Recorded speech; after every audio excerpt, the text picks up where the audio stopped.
Greetings everybody, Spitfire, and welcome once again to Armoured Warfare Reviews. Today we're going to have a look at the Tier 6 Premium Vickers / British medium tank, the VFM5. The VFM5 is indeed British. Don't know how or why, but it is. It's a Tier 6 Premium tank that's very fast, carries a respectable gun, very good armour, and is overall a decent to a very good vehicle if played in the right hands. For starters, let's talk about the vehicle's greatest strength, its armour. The VFM5 has 140mm of armour on the turret, and 90 at the sides and 32 at the rear. However, the turret is very long and quite a squat target to hit. Shots on the gun mantle will often bounce, and given all the angles and stuff involved with the tank, even MBTs will sometimes have a hard time penetrating it, especially when fired at those turret sides. One noticeable weak point of the tank is that rangefinder over there. The last time I fired at that with a BMD2, full penetrations. So if you're ever in AFE and one of these things is killing you in the face, you either aim for the turret ring, the driver's port, or that rangefinder there. Moving on to the hull is 162mm at the front, very well angled and very well sloped. In fact, the hull is a hell of a lot more than 162mm. The sides have spaced armour all over, meaning that it's more like 100 to 140 at the sides, and the rear is of course just squishy. The VFM5 is one of the most well armoured light tanks in the game. This thing is the absolute bane of AFEs like the Terminator, the VFM, and indeed sometimes the RDF, and usually a lot of MBTs as well. In fact, if you're in an AFE, the best way to take out this vehicle is with missiles. In fact, this vehicle's greatest nemesis are not tier 6s, they are in fact tier 5. The Fox, with its anti-tank missiles, high top speed, good view range and good camo, should be able to do roughly 1000 damage per with both of its salvo shots. The Bagel Panzer similarly, let's see if I can find it over there, has 141mm of penetration, meaning it is usually a guaranteed penetration through the sides, and of course 8 times 209 damage is 1600, and it has that incredible tow missile, meaning that the Bagel Panzer can and will eat a VFM5 from the side.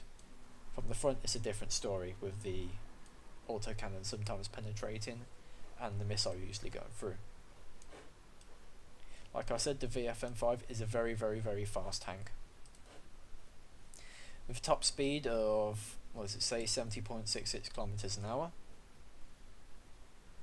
It'll get from 0 to 32 in 2.90 seconds, compared to the Stingray, which it is a second faster than the Stingray.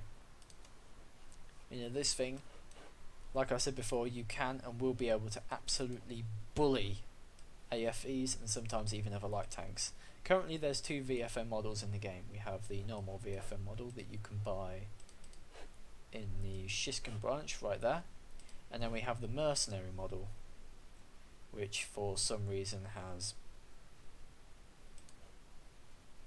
22mm of penetration, bigger. I'm quite confident that it's a display bug, as penetration differences, they should be the same. They're usually fixed pretty quickly. So for the most part, treat it as a display bug. The VFM's gun, it's decent. 339 damage, 2 minutes of penetration, a respectable rate of fire, a pretty slow aiming time to be honest, and a pretty slow reload time. But for the most part, with the armour and ability, it does kind of make up for it. My suggested is usually augmented breech lock to get the reload and the minimum accuracy down, intercon systems to help with the reload and aim time, advanced supercharger to help that hull traverse speed, and of course the only hull retrofit somatic levitate, which is internal hull reinforcement, giving my VFM a hit points of 1891, which is bordering almost on 2000. So let's have a look at some games, if I can find them. Game, where are you?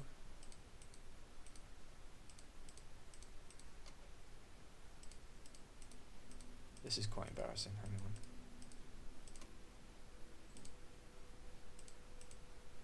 There we go. So I have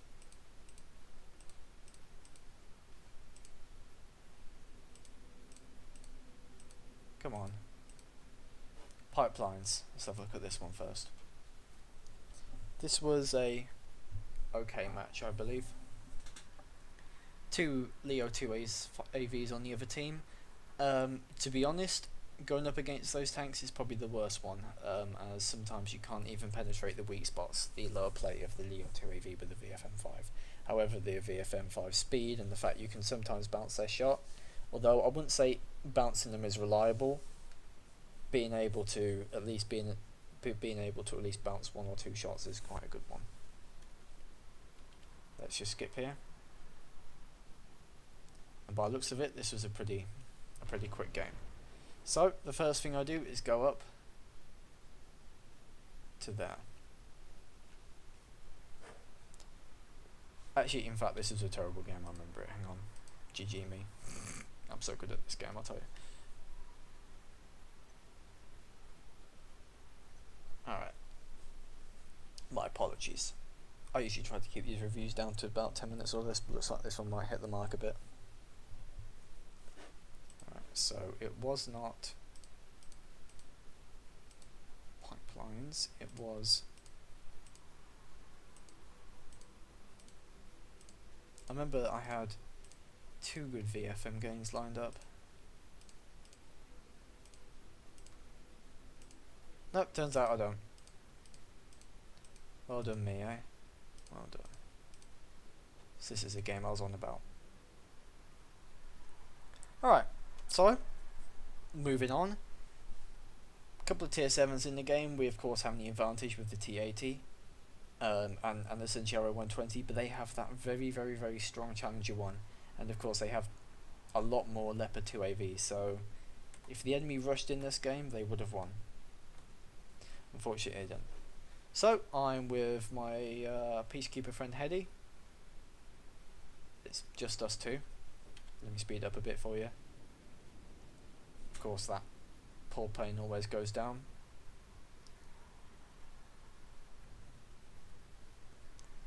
And we're off at the start. The tier 6s in this game, they do kind of have the view range advantage, but since this is kind of a closed map on most of the time, usually that view range advantage is not exactly the greatest in the world. So I always come along here to deter scouts that want to go down that area. If you're coming up from the south side in a scout, I usually try to go up this way. Opposite, of course, to be able to get a couple of anti-tank missiles in.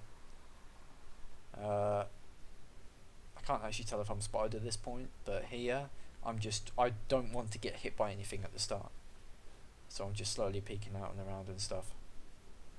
Bit of a cock up here where I was like, oh god, I'm gonna fall over, but I don't. I usually play the mercenary one exclusively, to be honest. And here is where I get a bounce onto that T72A. Pretty bad for me here. The VBL, the Centurion, and the T72A, and I'm just like, I don't want to deal with these guys at all. The VBL, of course, seeing me is like, nope, I'm getting out of here, because he can't do anything to me if he's got that auto cannon. I mean, he could with high explosive rounds, but I would just bully him into submission.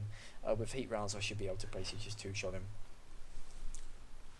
And of course, since this tank doesn't have wheels, I would in fact be able to mostly catch up with the VBL over rough ground and anything that isn't a straight line. So I'm just cautiously moving up at this point, knowing that there's some enemies on the left side, well, down by the left side where the firing lines usually are, the firing lines being this part of the map here and this part of the map. Not exactly the greatest bits of the game. Hopefully this map will get a rebalance to address that, because people usually just sit there and farm damage and not really... They farm that damage as much as they want, but the team eventually loses, because if you've got like your top tier tank... I'll get a penetrating shot on that Challenger 1 there. The gun is strong enough to go through the side armor of pretty much everything it comes up against, Of course, for the Challenger 1, if it has that if it has those ERA plates, there's no point, there's no hope. I get another shot on that M2 Bradley. This game, I'm on about 700 damage. But I end up doing a lot more than that. RT80's with me. He doesn't look like he's having a particularly good game right now. And at this point, I have a feeling that the enemy is going to be firing at me, and I do not want to get hit by those missiles of that Bradley. Hit again, another 346 damage. 350 damage is usually the average, to be honest.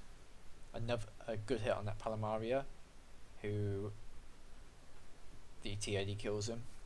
To be honest, that T80 should have aimed for that Bradley, but oh well. And of course there's a BAFTA next to me, no idea why. I'm being shot at by, I think it's one of the autocannon vehicles. It's probably the Weasel. Yeah, it's the Weasel. He gets some hits into me, but it's nothing really serious or major. Alright. For this, I start moving into the town. The Leopard 2 AV absolutely kills that guy, and then I spot the Centauro, and I'm just like, die, Centauro! Bouncing some shots and stuff, and you know, there's nothing that Centauro could do. He was going to die regardless of my input in the game. So far, all we've really looked at is the mobility of the tank, how well it can shift around places, and the fact that the gun is reasonably accurate and reasonably powerful. Leopard 2 AV over there. Bounce. Oh, I hit him. I can't really remember. No real way to play with replays. Oh, come on, can I kill him? No, bounce again. The Stingray kills the T80, and of course I spot that Stingray, and I'm just like, yeah, someone I can penetrate. Bang. Low roll there. Not exactly the greatest in the world. And of course on the other side there's a Leo 2, there's the rest of the Leo 2 AVs are on the right side pushing up through the highway. And at this point I'm like, oh, can I hit someone, can I hit someone? And of course I forget that T80's there, like, well done mate, well done. Ooh. Oh, of course I spot that Leo 2 AV and I'm just like, come here Leo 2 AV, yes, good penetrating hit on him. And the Centauro wipes him out afterwards. VBL over there, and I'm just like, I gotta haul ass at some point, I gotta haul complete ass. So, realising that Challenger's there, I'm like, I gotta kill him, because that Challenger, if played correctly, could absolutely destroy that Leo 2 AV, and that VBL wouldn't be able to do much to him. And then I spot the Bradley over there, and I'm just like, yeah, Britain. And you know, for some reason, I'm just like, die, Bradley, die.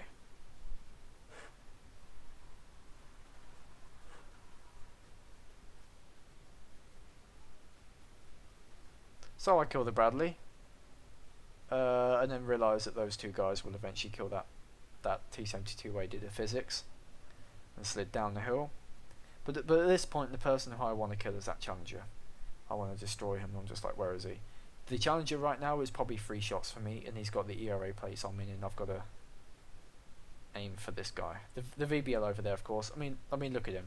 He can't really do much to me, can he? I was like, hello VBL, how are you today? I'm basically just bullying him at this point. Look. Final 2 guys running around is those pair of 2 AVs. There's nothing they can do at this point. I take a damaging hit from one of them. Despite having the same caliber of guns, there is vastly more powerful. It's like, can I hit him? Can I do something? Nope. Of course, I don't think I'll be able to get to them in time. So at this moment, I'm just like, I gotta kill them, gotta kill them, gotta kill them, gotta kill them. I want to kill them so badly. Icons have kill.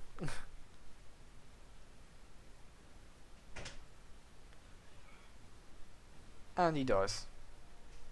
Anyway, that is it for the VFM review. If you want a light tank that's very durable and very fast, and you don't mind much about the gun, then the VFM5 is the tank for you. And remember that your biggest enemies aren't in fact on your own tier; they're a tier below. I'll see you next time, guys. Stay. Well done, me.